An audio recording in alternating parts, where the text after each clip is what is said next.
I realized in horror that while driving I saw something I was never supposed to see. To hide my panic inside, I quickly rubbed my eyes and touched the back of my head, but my master asked what I was doing.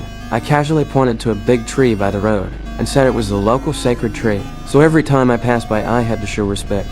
A couple who had just returned from America actually believed what I said and even copied my gestures, so even people of high caste could be fooled. In that moment I felt the rich were not as smart as they thought. After I dropped them off at their destination, I said my home was nearby, and the young master told me to drive home for a visit. On the way into the village, I honked constantly to draw everyone's attention. I stepped out of a car under the villagers' envious gazes, instantly becoming the focus of the whole place. But my grandmother wasn't happy at all, because I hadn't given her my wages. That meant I was a good child. Under the caste system, I lived a life of deep humiliation, worth even less than a water buffalo. Our family of more than 10 squeezed together in one room, and all our earnings went to my grandmother. I watched my father get sick, but grandmother refused to pay for medicine. She had him cremated while he was still alive.